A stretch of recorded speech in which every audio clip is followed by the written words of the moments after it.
Hi, everyone. Welcome to this virtual village of women gathered from all over the world, here to share their stories of birth with you as a means to empower through storytelling. I'm Bibi Lorenzetti, and I'm here with Kaz Castillio today. I hope I'm saying your last name right, actually. I'm really excited to reconnect with you. Kaz and I know each other from our Ashtanga just life, or our yoga life. We met in India a while back, and Kaz is currently in Cairo, Egypt, and I'm going to let her introduce herself. So welcome, Kaz. Thank you so much for being here with me today. It's a real pleasure, and just so lovely to see you. To reconnect over being moms and motherhood and the whole thing. Wow. The name is actually Castillio. Not that I care, Oh, because Castillio. Okay. yeah, I'm Filipino American.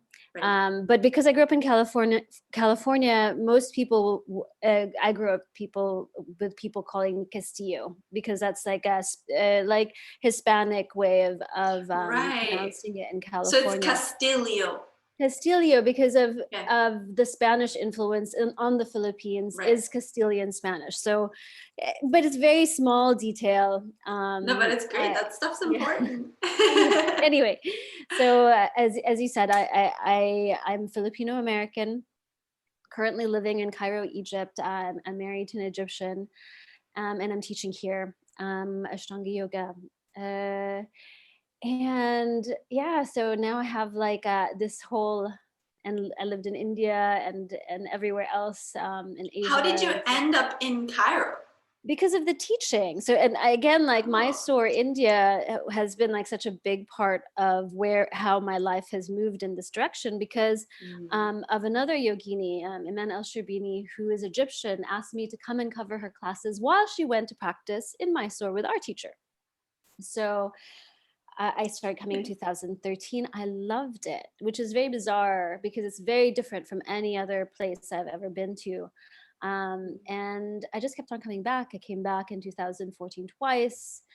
2016 I came twice, and at the end of that last one, I kind of lingered. I lingered into staying. So yeah, and now I've been here for since roughly since 2016, end of 2016. That's amazing. And so then you met your partner that while you were there, obviously. Yes, in 2017 we met, and everything just really happened very quickly. Next thing we knew, we were engaged, and then very quickly pregnant. So Was it it all planned, or happened. did you want to be a No, mother, or um, did he you want to be know, a father? we had talked about it, Okay. and we knew that it would be possible if we weren't actively trying, but we were not actively not trying. I'm When we got married, I believe I was 43. Okay. So I felt like we had to at least give it a try. I wasn't at that point. I wasn't actually that fussed, but my husband wanted to try having a family, and so much to both of our surprise, we got pregnant quite quickly, like maybe Mm, 3 months after our marriage. We got pregnant, and I miscarried that first time, okay. How and was that then for you? it was complex because Mm, again, I wasn't expected. So in many ways, I wasn't ready, but it also made me realize that I did want to be pregnant, because I really mm. felt so much grief when it turned out to be not a real pregnancy. We never had Can I ask you at what point you found out that it was a it- miscarriage? yeah, it was very well. We found out I was pregnant in the 6 week, so it was quite early. And Okay. then, I think our doctor could kind of see signs, so he was like, "Don't tell anyone, but come back next week." And he just kept on having us come back. By the 8th week, he was like, "There's no heartbeat. Mm, We're not seeing a fetus here," and so we were both really heartbroken because we just didn't think that it would not. We just thought when you're pregnant, you're pregnant. right. And Which it is was like, actually an issue for a lot of people, because it happens a lot that the first time you get happens pregnant, a you lot. miscarry.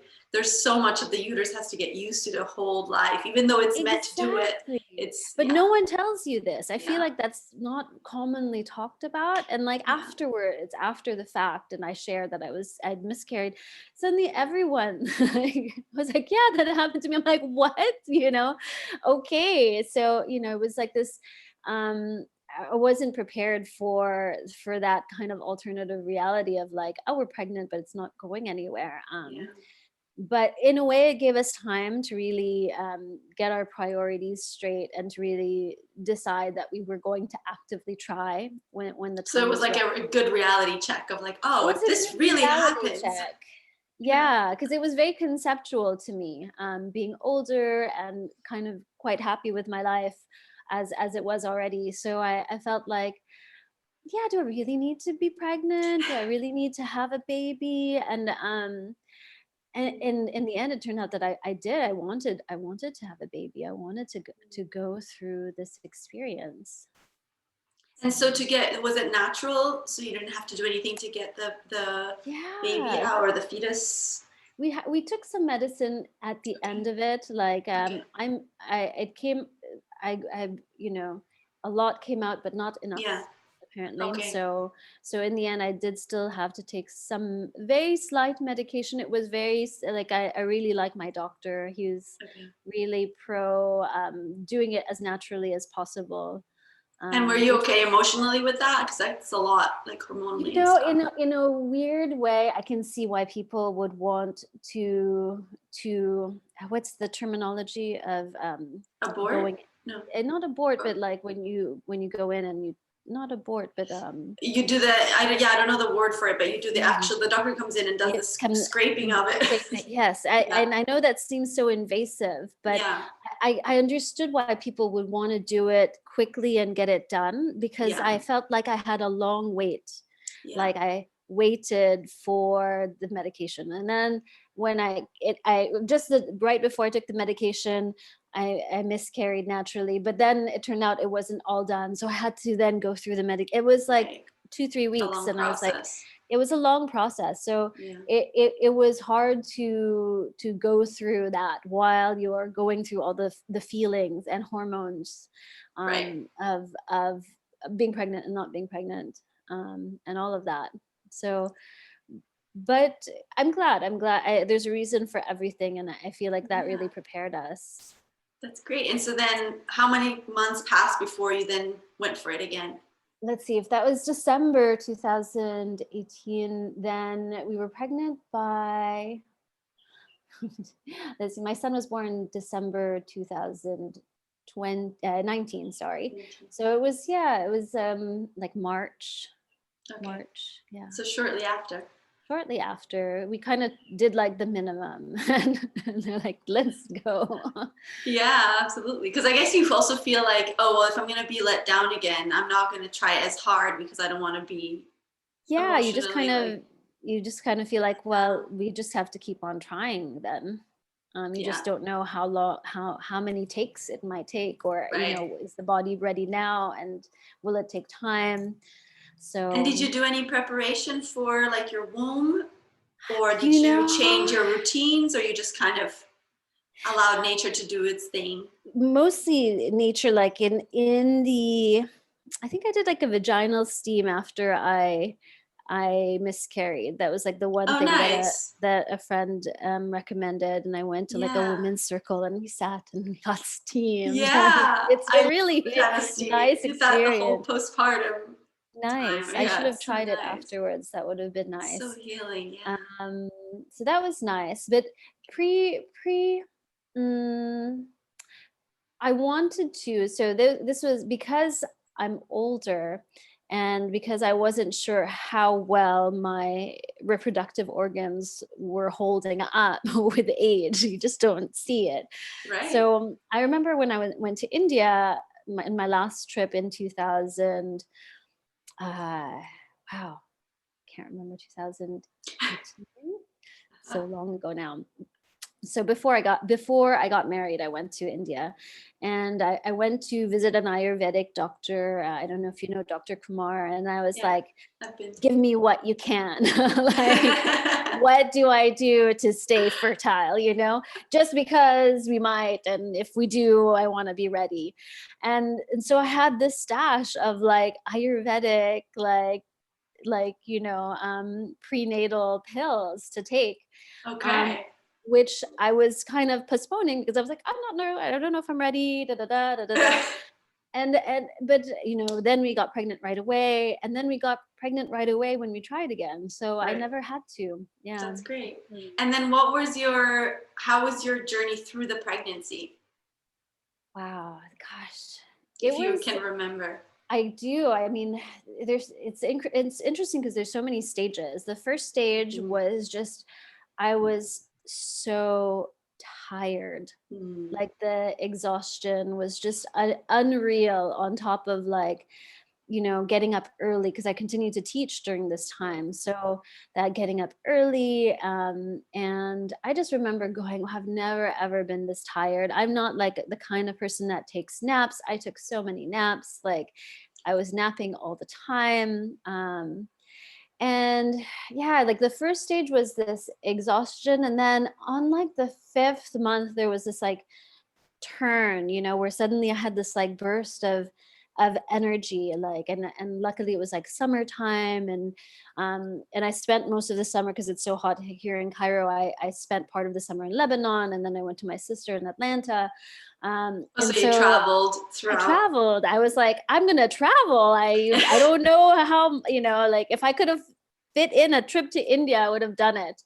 But I was very I was very, my body didn't want to practice the way it used to practice Ashtanga yoga. Like, it didn't Mm-hmm. want to do fast vinyasas. I was supposed to go on into one of the tour dates that summer to see Sharat, I think in London, and I canceled it because I just thought it just doesn't make sense. I'm just not in the place to do these like really heavy, fast-paced lead classes with Yeah. Sharat Joyce. And I just thought, okay, I would rather just chill out and do my like, geriatric yoga practice. And and I don't know. I think like there was that, like I traveled, and that was, I felt like something that was for me, me as my person.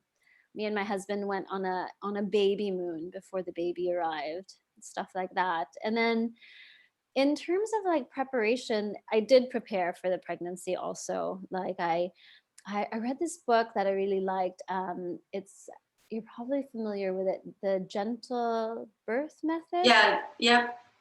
by what is Is her it Anna? name? Maori, no, I can't remember her name. I'm But terrible with names, but I know the book you're referring to. I'll look it it up and put it in the show notes. Yeah, and it's just it's great because it borrows from Ashtanga, not Ayurvedic practices, and a Mm. little bit of yoga and homeopathy, which I'm slightly into. I have a lot of friends here who practice homeopathy. It was recommended by my doula. Um, so I really got into it. Not I didn't follow everything, but the things that I liked, I did some of the yoga. I stuck to mostly my yoga, my version of my old practice.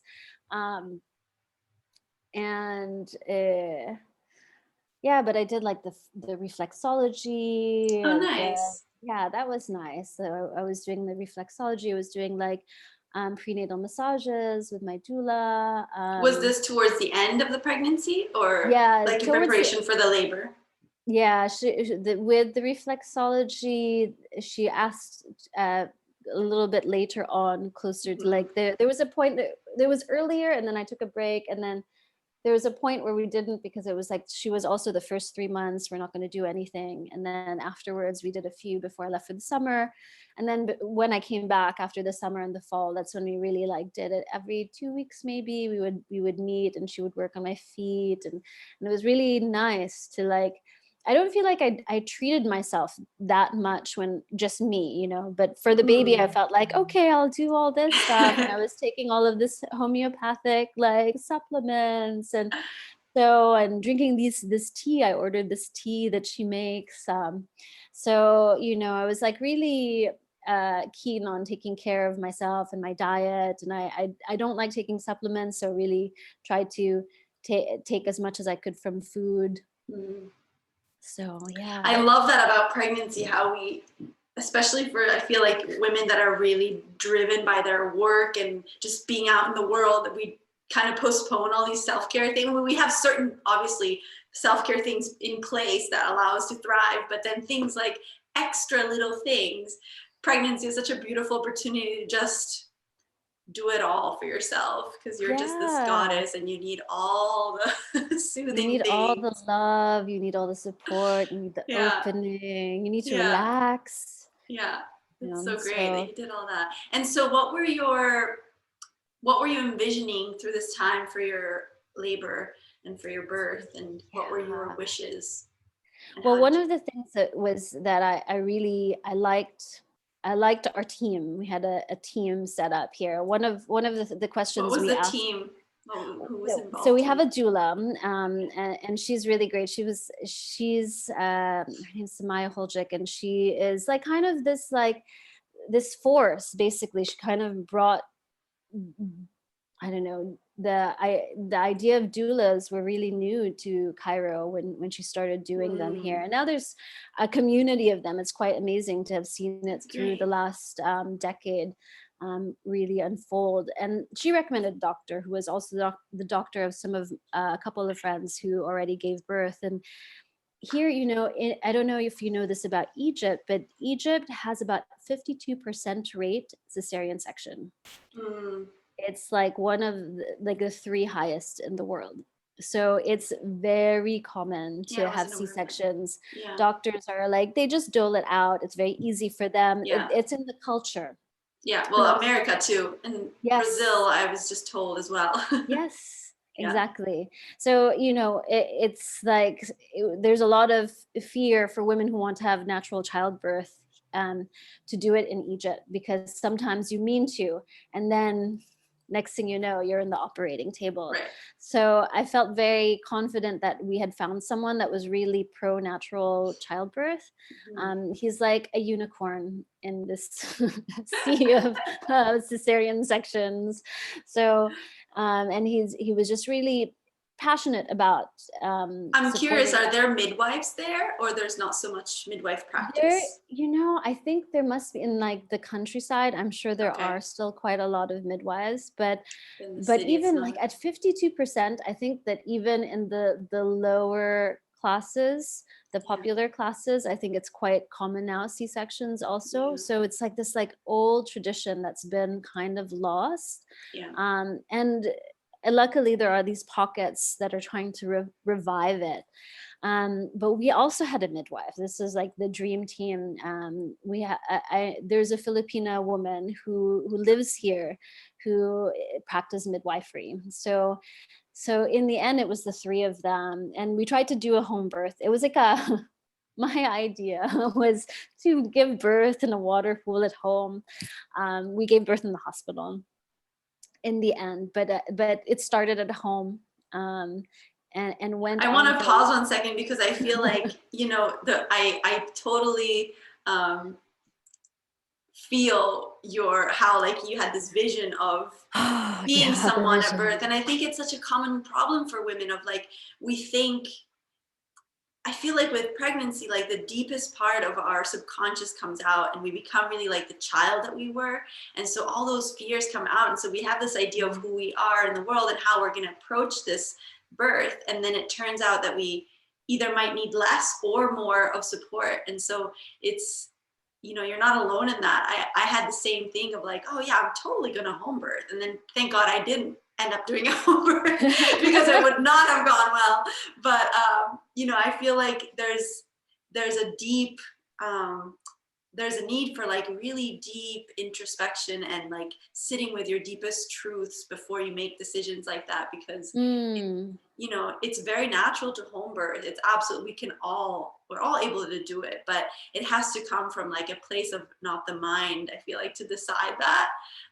Because if the mind decides, then it's like, Exactly. I think, you know, that what you said earlier, like, what was my vision? Like the vision, it's like a dream, you know, like it's a part of this illusion that I have about myself of being like this earth mother, you know. which you are though. I Which experience I you am, that way. for sure. There's like this, but you know, that it goes with all of these fixings of having this glorious, easy home birth with like all of this amazing music and mood lighting and candles. You know, you don't have time to light candles when you're giving birth, like unless someone is gonna do it for you.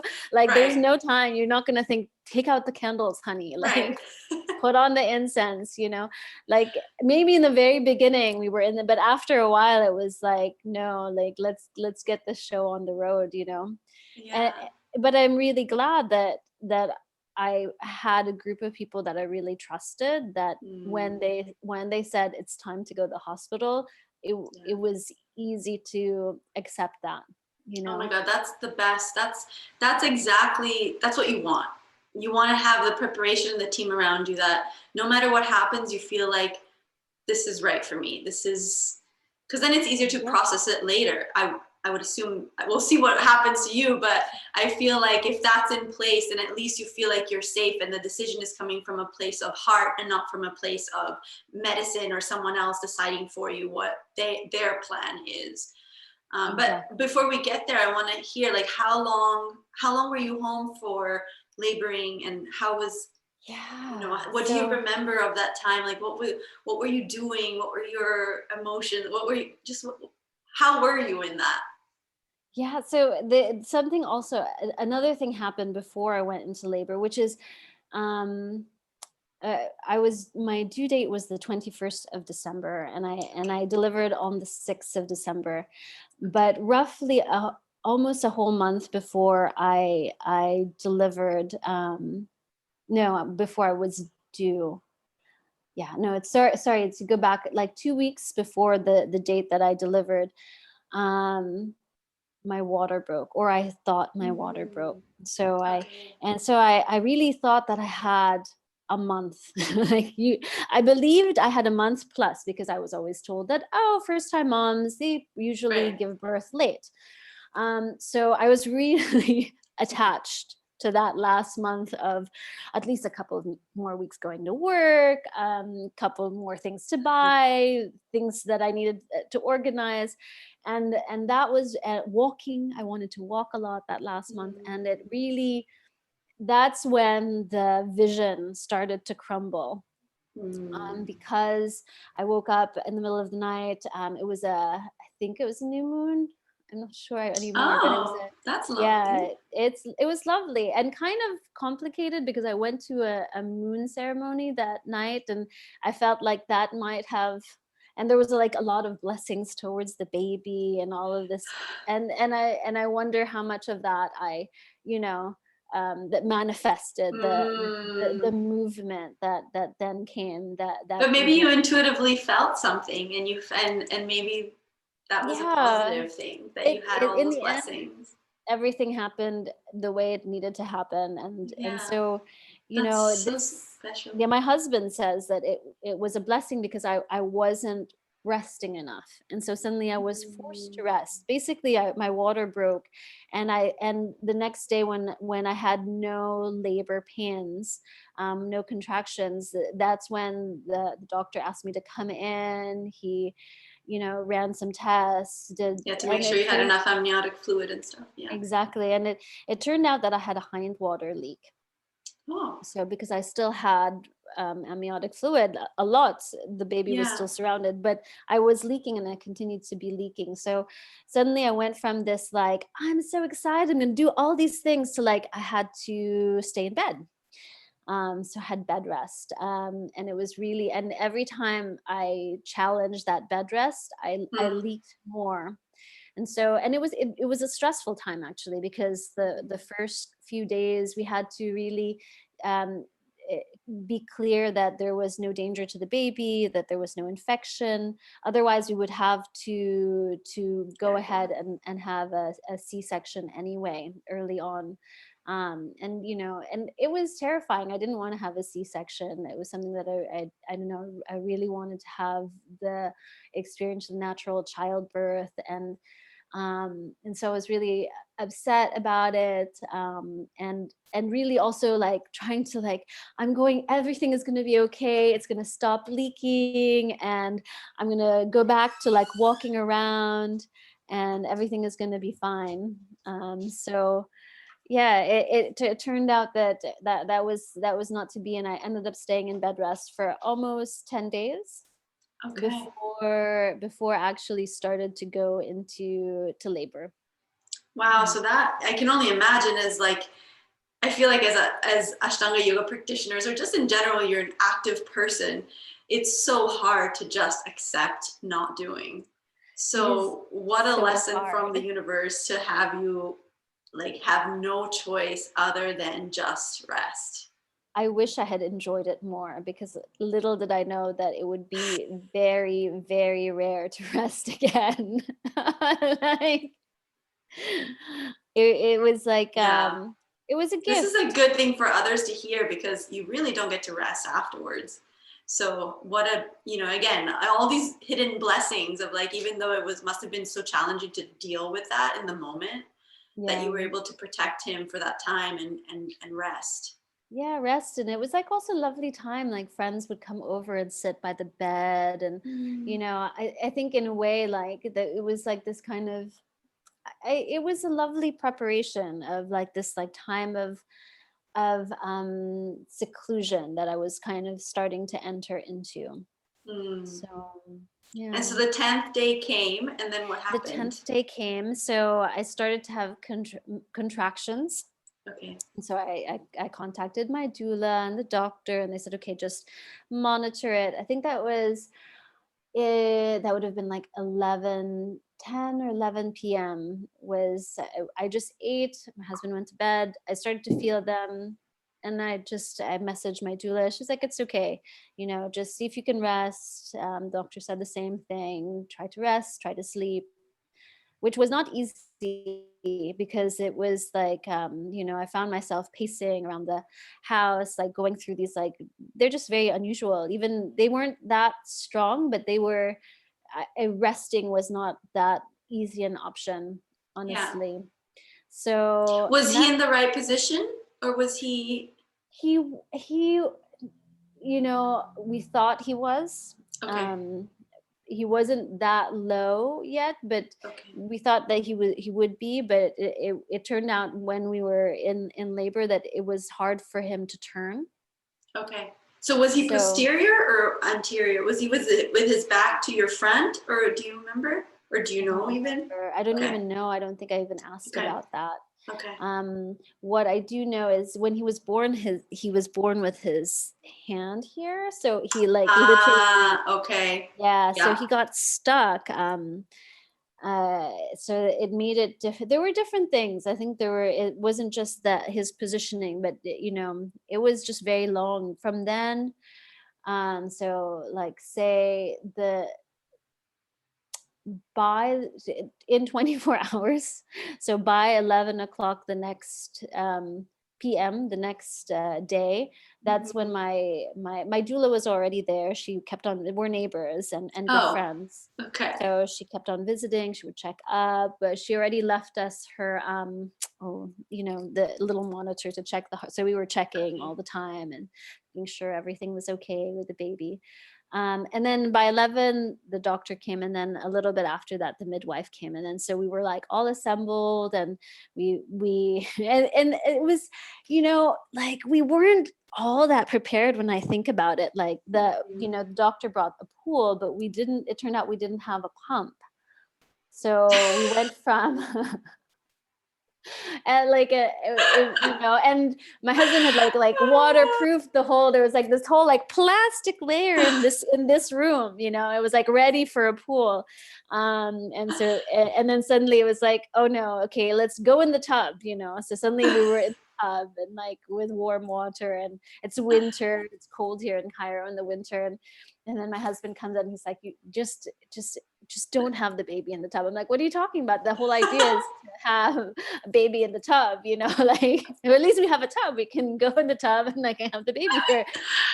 But it's cultural for him. It's like the bathroom is not like in India. It's not clean. So he was like, just at that last moment, can you can you move and go back to the room? So my doctor's like, yeah, it's okay. It's no problem. We can do that. And then it turned out that because the tub was narrow, I couldn't get a good position Yeah. in the tub anyway. So Yeah, I feel like tubs are good for like early labor or just parts of active labor, but yeah. But, at that point when they all assembled, like I went from 5 cm to 8 cm. And so we thought everything was moving really well. That's great. The only thing is it stopped there. So we then went on for the rest of the night and early morning without me dilating fully. Right. So, and then realizing that the baby wasn't turning properly. And so there was so many parts of that evening. Like there was the part in the tub, and then there was the part in the room, and then there was this amazing time in the room where it was like by that time I was really exhausted. It was still probably early morning. It was still really dark. We had the music on still, and uh, the room was very dimly lit. We had like fairy lights, and the three of them were I was in the bed. I was straddling a peanut. The peanut ball, the peanut ball to try to help turn the baby. Yeah. And so, and it was just complete silence. We were all just like exhausted, but also really in the moment. And I just remember thinking, wow, how lucky I am that I have these three people just watching over me in this moment. And nothing is happening, but I feel like we're just all in this thing together. And really it was an amazing feeling to go through that time at home. And I'm glad. My husband this was his fear, was that we would have to move from home to the hospital. But I'm glad that we did that. I'm glad that I had that time here. I don't know if I would have been able to hold on as long. In the end, it was 41 hours from start to finish. So I think that time at home with just the warmth of the people around me really helped kind of carry those moments. Because I remember at that moment being so tired, so tired, not really having push left at that point. So those moments of being able to just take a breath and just lean on someone was really special. I love that. And that's a memory that I love that that's the thing that stands out still the most, because, even if things don't go the way we plan, moments like these are so important for us to keep. It's probably one of the more dignified moments in those many hours of like trying to push and being like in all sorts of random positions but childbirth was beautiful. Like I didn't find it painful. It was very uncomfortable.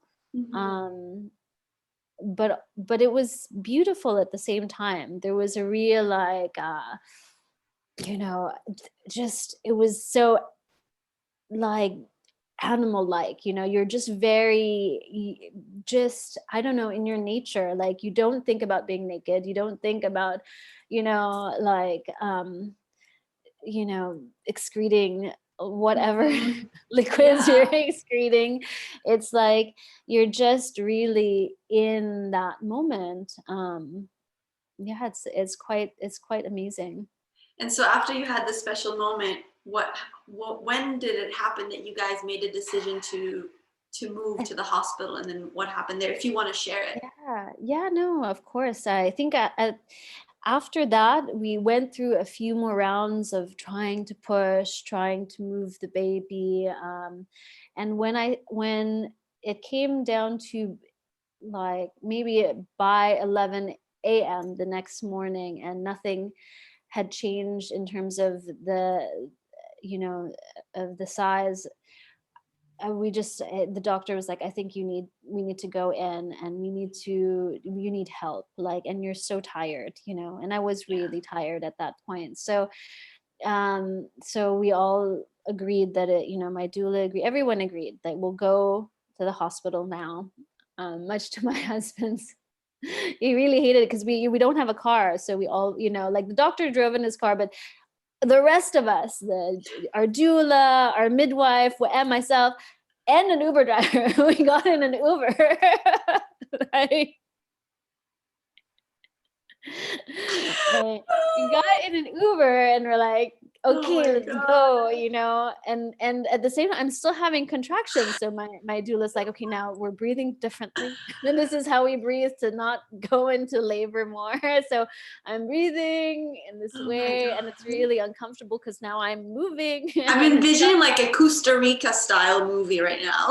Like, you guys. It was hilarious. I mean, it was definitely it was bizarre going from like this like warm womb of the home to like, okay, let's get in the Uber now, get the bag and all that. And then from the Uber, like they took me straight to the OR to put in, to give me an epidural. Right. And a drip for Pitocin. Right. And then once that was all situated, they brought me up to my room, and the doctor then just said, okay, you know what, now you can rest. Like, why don't you rest, and then I will come back in an hour to see what's going on. And that was like probably the only time I really slept in that period of time. So it was really just refreshing when I was like, wow, I'm back. And I had fully dilated when I woke up. Oh, okay. Yeah, so then to add to the roller coaster ride, then my doctor was like, do you want to try to push again? And I was like, yeah. Is this after the hour of rest? After the hour of rest, and he's like, we can take out the epidural. Oh, I'm like, okay. I was like, okay.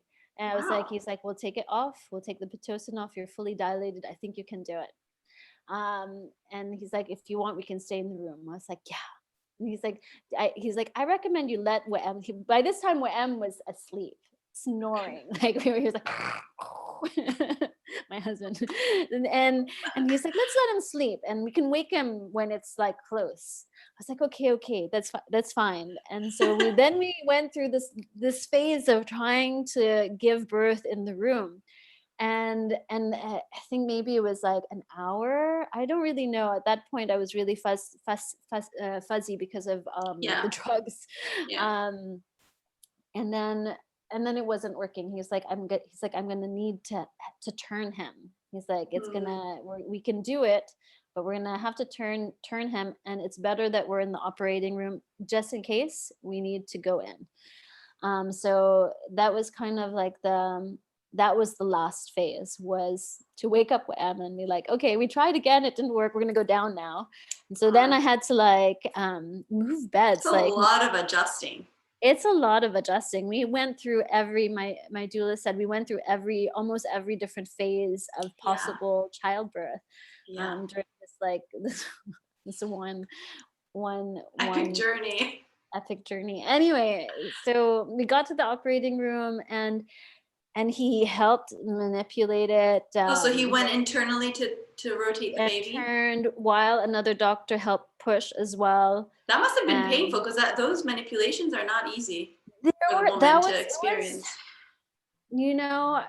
I was still, while they had taken out the epidural, and you were still having the effects. So there was, I remember moving to my bed, to the wheelie bed, and I was like, I can't stand, it really, like, I was so numb. So in a way that really helped. It wasn't as painful, and I could, and as we got closer to the actual birth, like it was great because I could actually feel the birth, but maybe not to the intensity that it might have been. I don't know, it's hard to say how much the drugs affected me at that point. Yeah. So, but yeah, we were in the operating room. Everyone was there. My midwife stayed, my doula stayed. So it was like a party. We were like all together the whole time. And then they decided to do a cesarean birth after trying to turn the No, baby. no, he turned and then, what just Oh, happened? okay. I didn't realize. So Yeah. you had a vaginal birth. So I had a vaginal birth. Yeah. I didn't realize that. So Okay. that was like the cherry on top. After all of that, okay. we were able to turn the baby, and I was able to.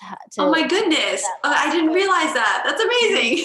Yeah. So in amazing. The operating room, you managed to have a natural childbirth. Yeah. That's amazing. It's like really crazy. Like so many things going on, and and I still got to do the things that I wanted to do. We waited to cut the cord. Baby was put on me, and it was just so crazy because for sure he was so tired, but his eyes were so open. It was just so like mind-boggling to see him, kind of like looking in at the world. And yeah, so. And did you breastfeed? Did he latch on? He didn't, I don't know if he latched, but Okay. he definitely kind of climbed on to that. And it's hard to say if he latched properly. Okay. But yeah, we tried there. That's amazing. You must have felt so much relief after all that to finally have him come out earthside and just... It was so surreal because it just lasted so, like, it went on forever, you just kind of I was in shock that it was over. It's like, wow, this is it. Like, this is my baby. This is it. I love how we women are so resilient. Like after 41 hours, we're able to be like, this is it. Wow, this is crazy. Yeah, it's amazing. Like, yeah. I mean, definitely it's been a while since I've thought about it. And I think they say that you really forget about amnesia.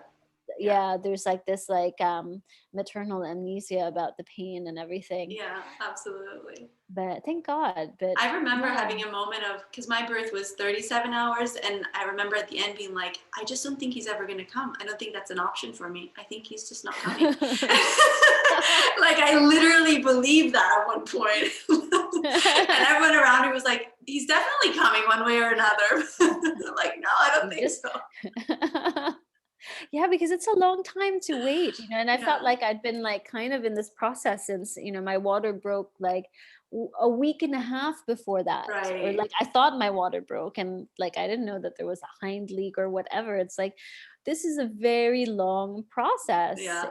I envy women who, who like have like one contraction and suddenly they've popped out a baby, like I know that's really rare, but 41 hours, 30. Yeah, I've been really lucky to work with these amazing women that now so I've been a doula for about, I don't know, half a year.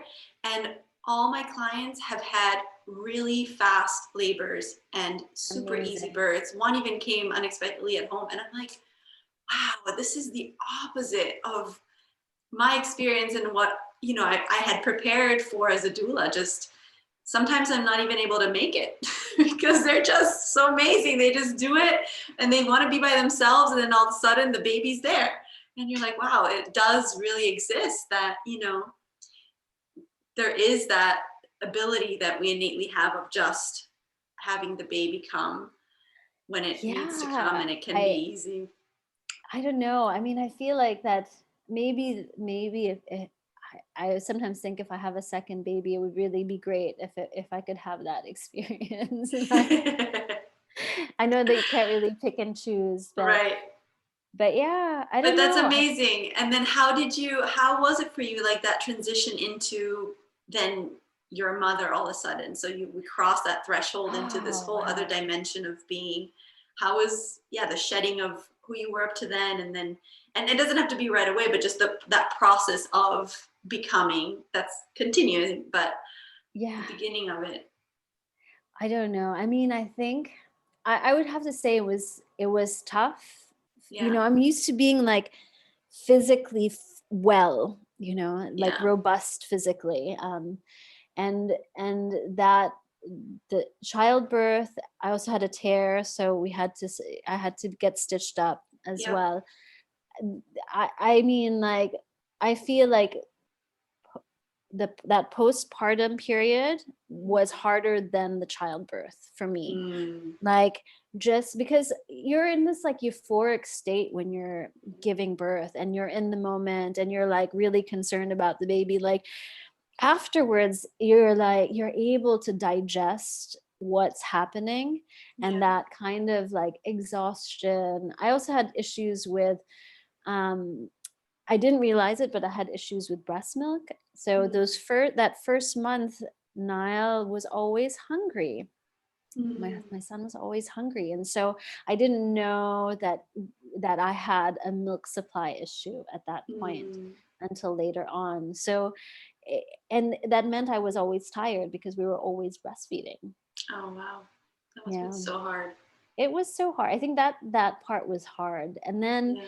I think what I didn't, I didn't think about what I needed. I guess I really felt like I was strong enough to do the things that I needed to do. Mm-hmm. Um, and I didn't think that I would need my mom. Like my mom was coming, but because I came, I my birth was early and it coincided with Christmas. Like I was like, yeah, come after Christmas. It's not a big deal. It turned out that it was really hard to be, not that I was by myself. Where M's mother, my husband's mother, came and stayed with us before that period that she could come. But it's very different, like Yeah. not having um, that kind of support that's really familiar. Yeah. And so that I think was hard on me, and the ways that I, again, the vision, I had this vision. I read this book, The 40 Days, the Yep. first 40 days. Also Mm-hmm. a great book, but like by that time I couldn't even follow it. Like I didn't Yeah. get a chance. Like it's You need a like village for you that. need a village to do that, and I didn't have Yeah. and it's not in my personality. I realize that now, that to do what I wanted to do, I needed to call on friends, and I Yeah. didn't know how to do that Yeah. in general. Like that's something that I need to learn about myself, and to overcome about myself, because it's a job that I couldn't do, and it turned like just having a baby by yourself, your husband, the two of you, it's like very hard. It's very hard. It's very hard, It's a like very romantic idea, but I don't think that that's how it's meant to happen. And if you look at birth art, like from the original cultures, like in the mm, village, it was all these women gathered around a woman, and yeah. the man is there to do its role, but the women are so important in the support And that there they would hold be for each other. I don't know, it was just, and then it was a weird time because we went from, you know I also wanted to do this, like I wanted to do the 40 days at home. um and I think to a point I needed to do some days at home, but if I had to do it all over again, I wouldn't have been so strict with myself with it, Mm, because I think that isolation, because I wasn't gathering a community around me, I was just isolated with a yeah, baby who was yeah, crying all the time. So I didn't feel that support that I should have felt in that kind of setup, because it needs a village, yeah. like you And said. so then, and how did it then? So the beginning was hard, and then how do you feel like whenever you did step into the world, how did you feel, and how do you continue to feel different and transformed from? I know that you're a very independent traveler, and there's this special characteristic of, I remember when I met you, you had like feathers in your hair, and there was no roots. So you were just like this floating fairy. So how do you feel like, how has that been for you to, have to give structure to someone and be in one place and all the things that come with motherhood? Yeah, I had a very different vision. Let me get a drink of water. Yeah. Then, mm,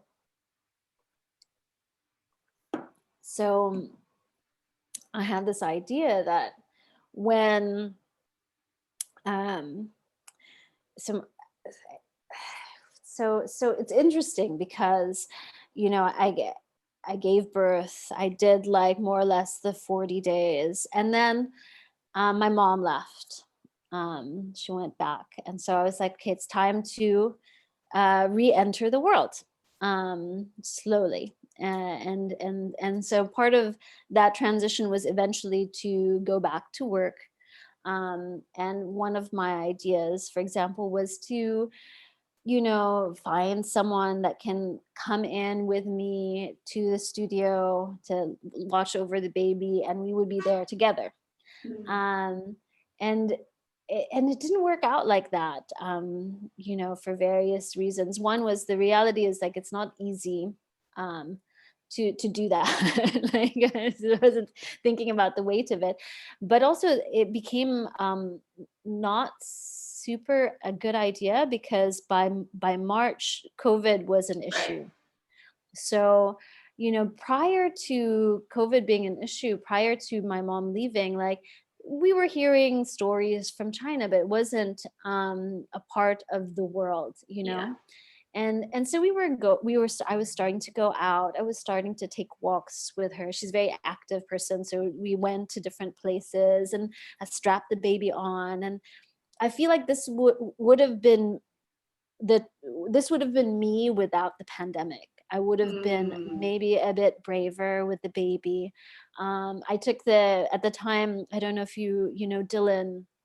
Yeah. um, yeah, Dylan was covering my classes here in Okay. Cairo. So, like, I was going to the studio, I was bringing the baby, I was putting the baby down, letting him sleep while I did some kind of whatever practice, like Nice. couldn't twist, I was like very, very, like, still very, just retaining everything. Um, Yeah. and yeah, and then suddenly there was this real shift in consciousness about this Mm. pandemic, and suddenly I was like, I can't take the baby to work. So by then he was also on formula. We were breastfeeding, but also on formula. So I could leave him at home, and my husband said, okay, we can try it. And honestly, it was 2 weeks before we closed the Mm. studio. So after that, I was teaching from home.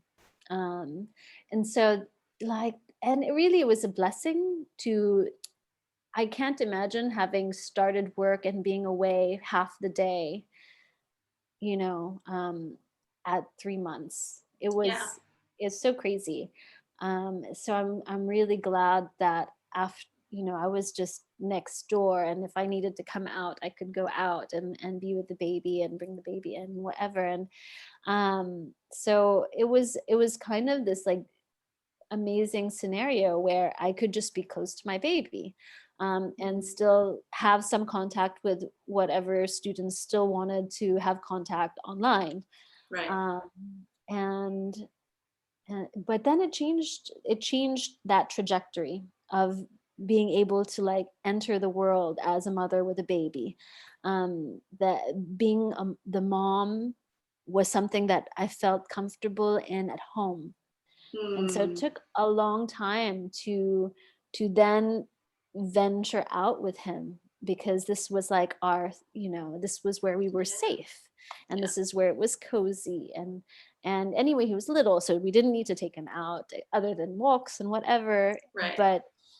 But so, like, that really kind of, I don't know. I don't know if I would have been a different person, different kind of, would I have been a more adventurous mom? Maybe. But Right. I felt like what happened was, then it took time to be brave enough again to, like, okay, let's go to a playground, Yeah, and it's absolutely. like, and to meet with other baby friends. Like, that took a long time Yeah. before he had, like, other contact. I feel like that's a quality of a lot of us mothers that gave birth during a pandemic, that sense of like just needing to protect. And, you know, no matter how our character it was going into becoming a mother, like the external circumstance of just, you know, it's already a circumstance that we've never been in, but you experience this deep fear because you're all the hormones in this new situation, you're alone. And of course it's hard to go into the world. And I hear you, and I hear other mothers that had babies during COVID experiencing the same thing of just like, how do I go into the world and keep my baby safe and be myself? Because, you know, I'm not one naturally to be as scared of the world, but all of a sudden you have to think about another and in such conditions. So yeah, I hear you on that. Yeah, it's been interesting. I mean, in a way, we're also really lucky here in Cairo. It's, you know, we don't have the same restrictions that other places have. But then you have to kind of really just use your best judgment then, Right. because like there's some people just don't care, and then it's, you know, it's all willy-nilly. Absolutely. And But how did I want to hear a little bit before we then close it up about how it affected, if you want to share how it's affected your relationship, if it has at all, and what you've done to just kind of reconfigure some sort of sense of self around the responsibility of being a mother. And I feel like you guys are kind of by yourself from what you've said this I far. mean, So we're trying to be more open. Like now we're much more in touch with Weten's family, and that's helping a little bit. His mother comes and stays again. There was a long gap where we didn't see them, and now we're kind of back to seeing each other. But like Niall isn't used to being left with anyone else if it's not me or Wen. So it's this we're going through, and he's at an age where he's teething and he's also feeling clingy. This is just a developmental stage also. So it's like it's so intense for us because we need to be there for him, and at the same time we need to have our own space. So it's really intense, and we've definitely had between me and my partner, we've definitely had arguments that we probably shouldn't have ever had if we were communicating normally like normal couples who had time to have a conversation in dinner. But what happens when you have a baby is you go into like this childcare mode. And so when you're not in childcare mode, then you want to be free to do what you need to be doing. And I think you're like, maybe you and your partner in similar situations. absolutely. My husband's a musician and So is an mine. artist. And so like that free time is really precious. And so the moment like in the beginning, the moment he wasn't caring for the baby, he needed to do his thing.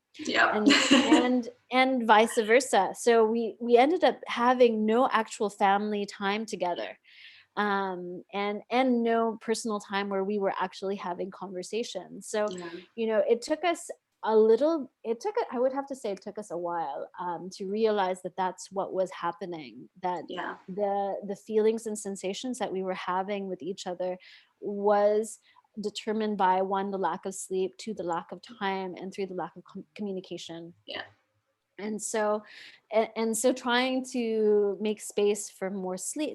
Now that he's older, we're sleeping more, and we're trying to take time when he's sleeping to have like a moment, and we're also trying to have family time where the three of us are together at the same time.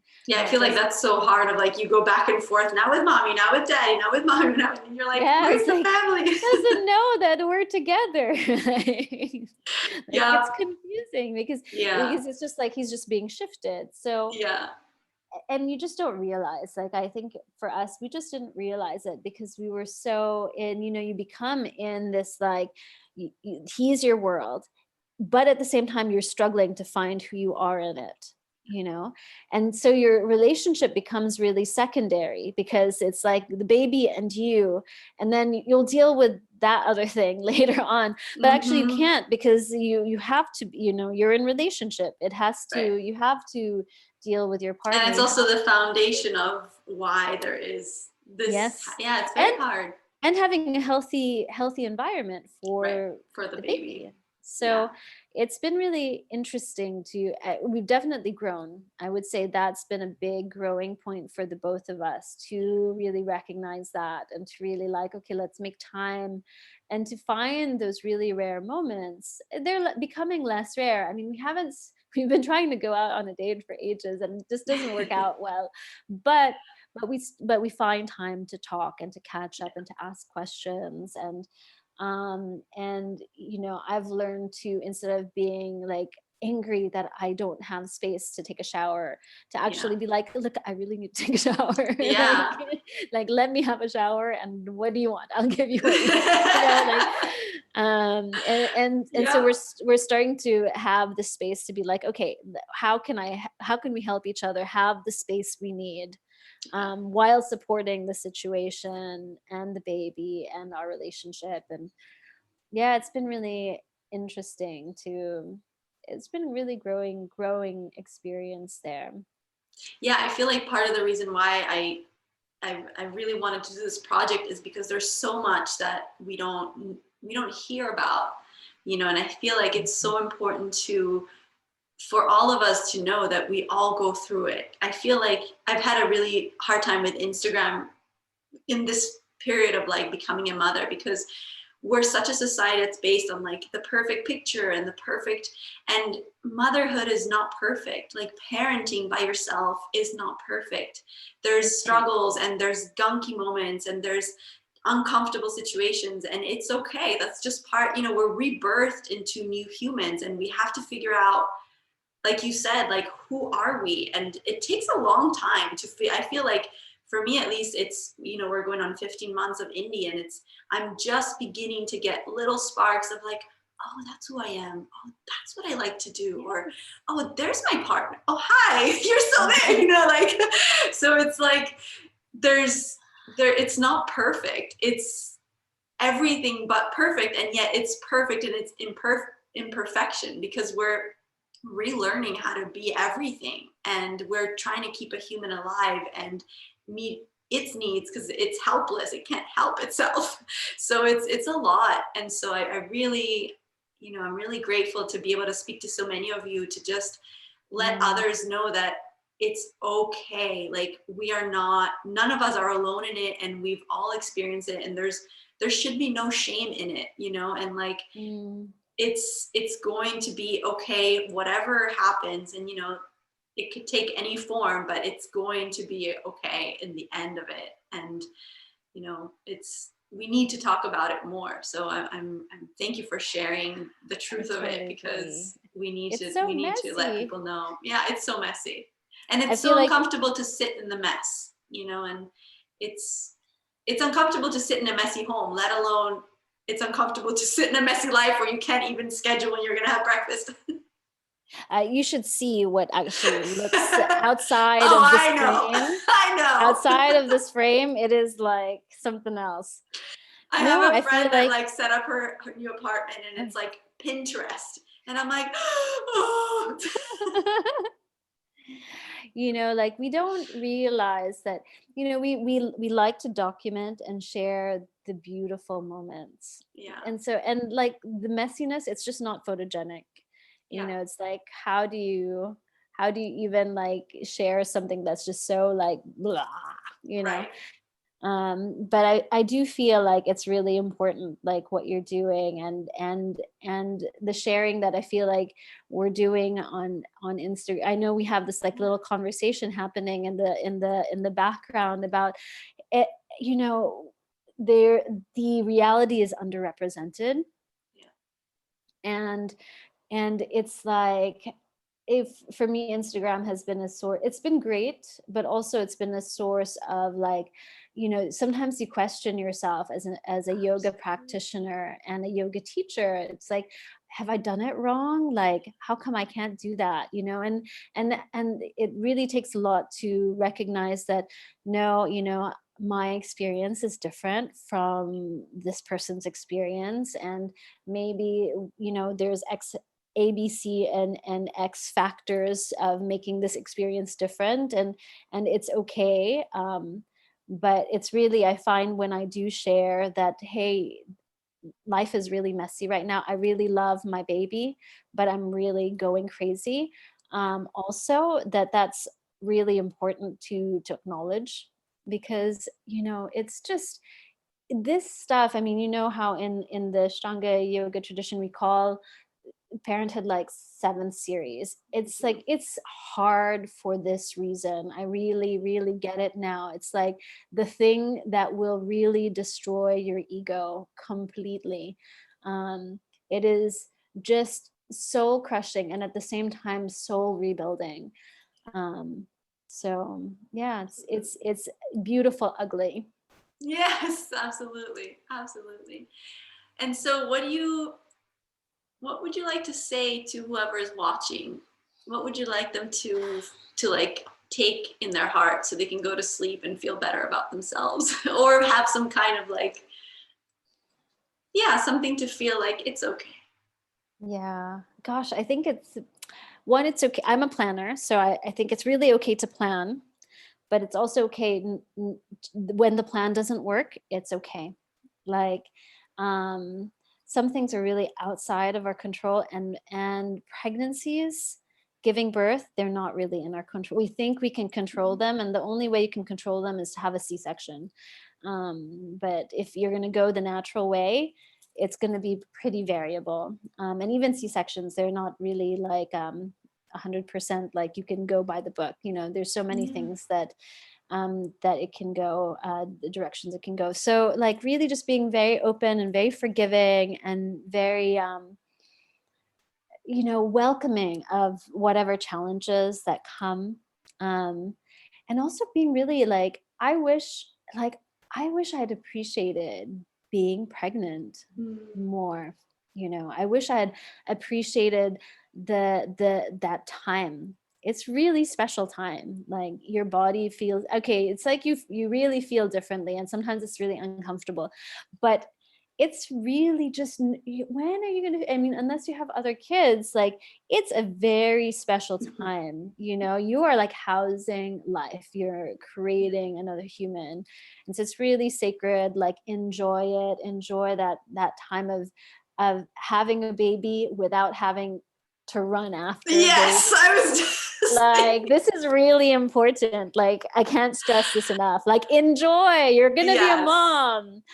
But enjoy being a mom without a physical baby yet, because it's like it's really precious having alone time. Like I don't know what that is anymore. Like my 19-month is like he wants to be on me. Like he's like on me, and Mine is currently nursing, and it like spins around and puts his stomach on my face and kicks with his feet that way, and I'm like, this is good. This is really good.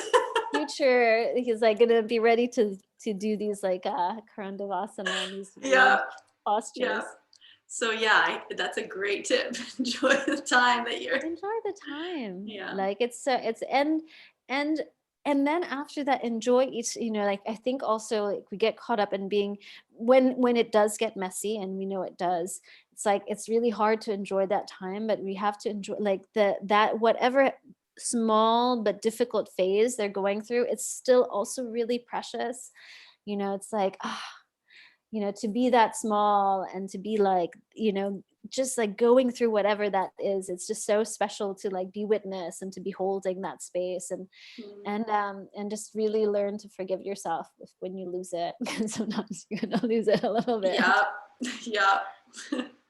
And enjoy it. Just enjoy all of it. It's so special being a mom. Yeah, it's true. So if someone wants to connect with you, how can they do that? Well, I teach here in Cairo. I run a program called My Source Melek. It's a traditional Ashtanga Yoga program, and we're on Instagram and on Facebook. So you just have to put down Mysore, and Zamelek is the area of Cairo where we're based. And do you have a website? Yes, I do actually. It would be under my name. It's again, one of the things that I have to get back to when I have time. But it's with my name, Kaz Castillio Yoga. So I'll put all this stuff below. So for those of you watching, you can click on it in the comments below. Kaz, thank you so much for being here. This has been such a wonderful journey to travel through together. And I'm really grateful that you're able to be here and share with everybody. So thank you. Thank you. And thank you for doing this, Bibi. It's really special. And I love it. I love the project. And I think you're doing such a great job. And I'm very excited that you're a doula. I think you have, you have such a light. It's going to be a really wonderful journey for you as well, Thank you. alongside the yoga. Yes. Thank you so much. All right, my dear. Thank you so much. It's been Bye. lovely. Bye.